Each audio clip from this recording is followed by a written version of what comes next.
Hello friends, welcome to Navi education. आज हम बात करेंगे एक अलग ही different, confusing but the most important topic of your English grammar, और वो है एडवर्ब और प्रेपोजिशन को डिफरेंशिएट करना, दोनों को समझना, दोनों के डिफरेंस को समझना और सेंटेंस में उनको पहचानना। आज इसी कॉन्सेप्ट को हम क्लियर करेंगे, सो गेट रेडी।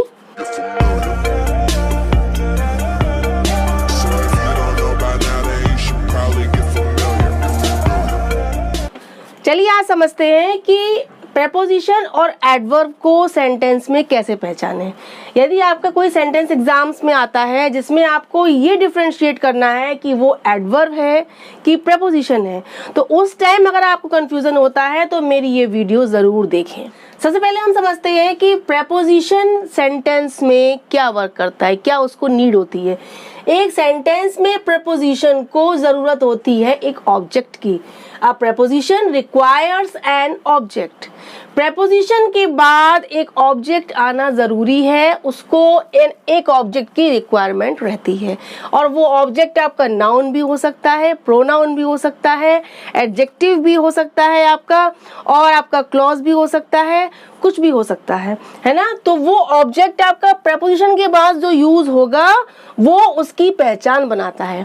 आप तुरंत पहचान जाएंगे कि अगर उस प्रेपोजिशन के बाद ऑब्जेक्ट है तो वो आपका डेफिनेटली ही प्रेपोजिशन है, वो एडवर्ब नहीं है। लेकिन इसके just opposite, an adverb does not require an object. लेकिन एडवर्ब को अपने बाद किसी ऑब्जेक्ट की जरूरत नहीं होती है। सेंटेंस में जहां एडवर्ब है उसके बाद किसी ऑब्जेक्ट के यूज करने की कोई नीड नहीं रहती है। यही इन दोनों में मेन डिफरेंस है, और इसी डिफरेंस को हम सेंटेंसेस से क्लियर करते हैं। जैसे आप देखिए, फर्स्ट सेंटेंस आपका है there is no teacher in the classroom. ठीक है, अब देखिए there is no teacher in the classroom में इन आपका क्या है? इन आपका प्रेपोजिशन है। क्यों है? क्योंकि इनके बाद ये क्लासरूम जो है ये आपका क्या है? नाउन। क्लासरूम क्या है? नाउन।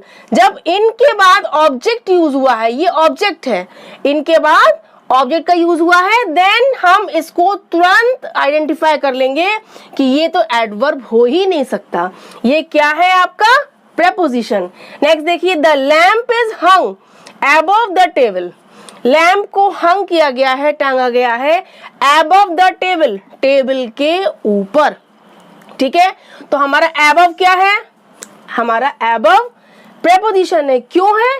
क्योंकि प्रेपोजिशन के बाद द टेबल आपका ये ऑब्जेक्ट यूज हुआ है और ये भी नाउन है। अबव द टेबल में अबव के बाद ऑब्जेक्ट का यूज हुआ है द टेबल, और ये नाउन है। देन ये हमारा क्या हुआ? प्रेपोजिशन।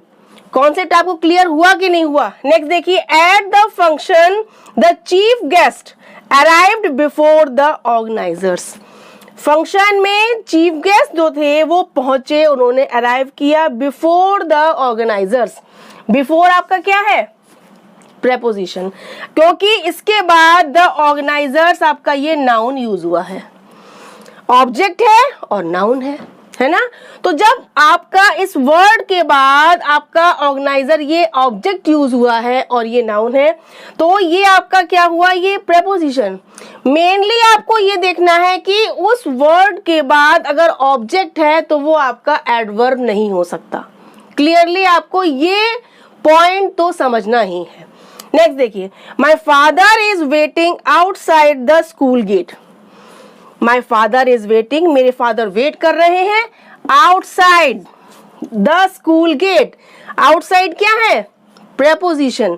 द स्कूल गेट क्या है? आपका ऑब्जेक्ट है, और ये नाउन तो है ही, आपको वो क्लियर हो गया होगा। जब आउटसाइड के बाद आपका ऑब्जेक्ट यूज हुआ है तो ये आउटसाइड क्या है? आपका प्रेपोजिशन है। हर सेंटेंस में एक ही कॉन्सेप्ट को मैं क्लियर कर रही हूं कि आपको प्रेपोजिशन कैसे पहचानना है। नेक्स्ट देखिए, don't colour outside the lines. अब देखिए, don't colour outside the lines. The lines क्या है? ऑब्जेक्ट। जब आउटसाइड के बाद द लाइंस आया है तो ये वर्ड आपका क्या हुआ? Preposition. Next, write down these questions in your notebook. Write down, लिखिए दीज क्वेश्चंस, इन क्वेश्चंस को इन योर नोटबुक। अब इन क्या है? प्रेपोजिशन। क्यों है? क्योंकि इनके बाद योर नोटबुक आया है भाई, और ये क्या है आपका? ये तो नाउन है ही। तुम्हारी नोटबुक, अपनी नोटबुक में लिखो, है ना। ये ऑब्जेक्ट है, जब इनके बाद ऑब्जेक्ट आया है then this is preposition, this is not an adverb. Next देखिए, Mary looked out the window. Mary ने देखा, कहाँ देखा? Looked out the window. Window क्या है? ऑब्जेक्ट। इस वर्ड के बाद ऑब्जेक्ट यूज हुआ है, विंडो आपका नाउन है ही, है ना। तो नाउन प्रोनाउन कुछ भी हो सकता है, एडजेक्टिव भी हो सकता है, आपका जीरेंड भी हो सकता है, बस ऑब्जेक्ट होना चाहिए। अगर आपका उस वर्ड के बाद ऑब्जेक्ट है देन वो आपका प्रेपोजिशन है, ठीक है। तो आउट आपका क्या हो गया? प्रेपोजिशन। आपको इन एग्जाम्पल से समझ में आ गया होगा, ये आपको प्रॉब्लम सॉल्व हो गई होगी कि हम प्रेपोजिशन को कैसे पहचानें, क्योंकि प्रेपोजिशन के बाद ऑब्जेक्ट मस्ट है, ठीक है। अब इसकी जस्ट अपोजिट हम देखते हैं एडवर्ब के एग्जाम्पल्स। आपको ये समझ में आ गया होगा कि एडवर्ब के बाद ऑब्जेक्ट की नीड नहीं होती है, ऑब्जेक्ट की रिक्वायरमेंट नहीं होती है, ठीक है।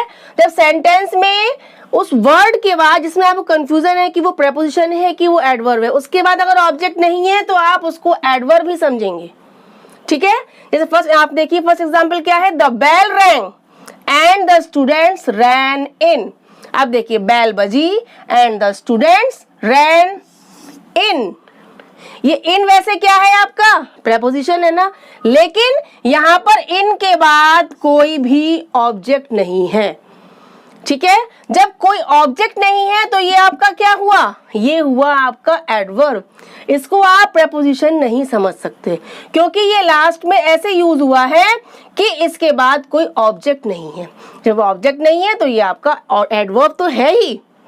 नेक्स्ट देखिए, लुक अबव, ऊपर देखो, है ना। तो अबव क्या है आपका? वैसे अबव आपका क्या है? प्रेपोजिशन है, लेकिन इस सेंटेंस में अबव के बाद कोई ऑब्जेक्ट नहीं है, ठीक है। तो जब ऑब्जेक्ट नहीं है then above is adverb, this is not a preposition. Next, I am sorry I couldn't call before. I am sorry I couldn't call before. मुझे खेद है या मुझे दुख है कि मैं तुम्हें कॉल पहले नहीं कर सका। आई कुडंट कॉल बिफोर। अब बिफोर आपका क्या है? बिफोर, आफ्टर, अबव, बिलो, ये आपकी प्रेपोजिशंस हैं, लेकिन इसमें भी आपका बिफोर के बाद कोई ऑब्जेक्ट नहीं है। ये खुद अकेला यूज हुआ है सेंटेंस में, तो ये आपका क्या हुआ? एडवर्ब हुआ। आप ये बात समझ लीजिए कि आपका एडवर्ब हम बता रहे हैं, तो एडवर्ब क्या होता है ये तो आप जानते होंगे कि एड प्लस वर्ब से बना है एडवर्ब, यानी कि वर्ब में, क्रिया में, एक्शन में कुछ मीनिंग ऐड करने वाला, उसको क्वालिफाई या मॉडिफाई करने वाला वर्ड कहलाता है एडवर्ब। तो यहाँ पर देखिए, हर सेंटेंस में जो एडवर्ब यूज हुआ है वो वर्ब को ही क्वालिफाई कर रहा है, उसको ही एक्सप्लेन कर रहा है। आई कुडंट कॉल बिफोर, मैं कॉल नहीं कर सका, कब? पहले, है ना। तो ये बिफोर वर्ड कॉल को मॉडिफाई कर रहा है। यहाँ पर एबव वर्ड लुक क्या है? लुक वर्ब है ना, तो एबव वर्ड जो है वो लुक को मॉडिफाई कर रहा है। कहाँ देखो? ऊपर देखो। Next, rain in. अब इन वर्ड जो है वो रैन आपका वर्ब है, रैन माने दौड़े, ठीक है।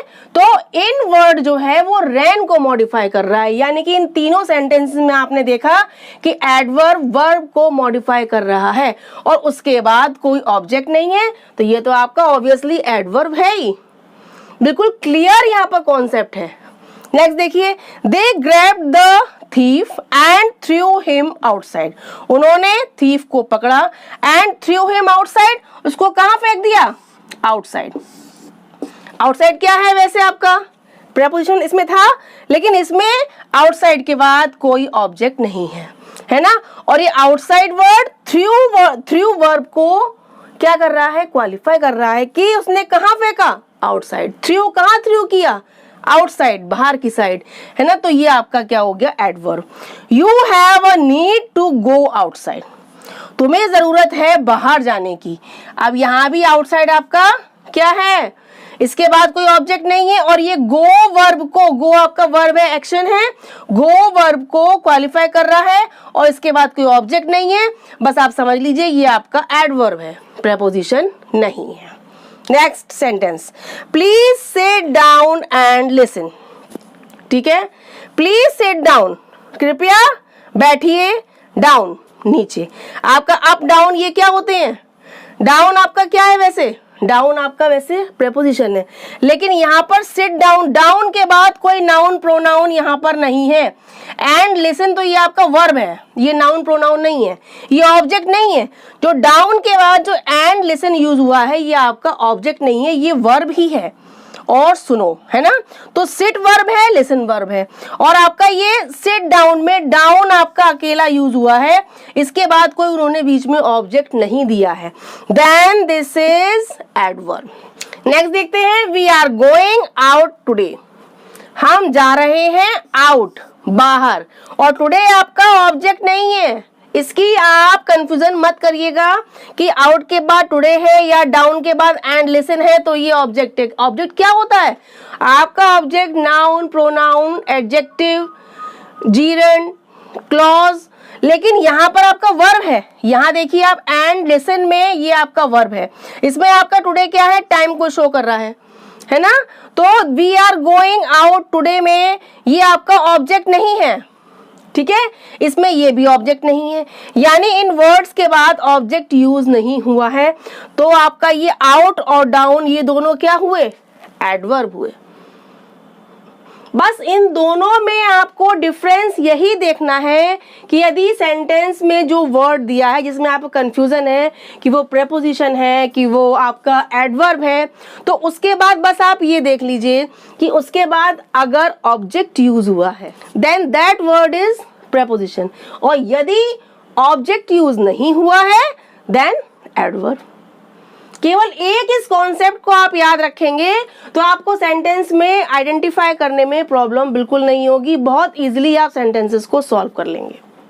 अब शायद आपको इन दोनों एडवर्ब और प्रेपोजिशन का डिफरेंस, इन दोनों के कॉन्सेप्ट, इन दोनों के यूजेज समझ में आ गए होंगे। अब आपको एग्जाम्स में इन दोनों को पहचानने में प्रॉब्लम शायद कभी नहीं होगी, और मेरा ये वीडियो बनाने का पर्पस ही यही था कि आपका ये जो कंफ्यूजन है इन दोनों को समझने का, इन दोनों को पहचानने का, वो एकदम क्लियर हो जाए।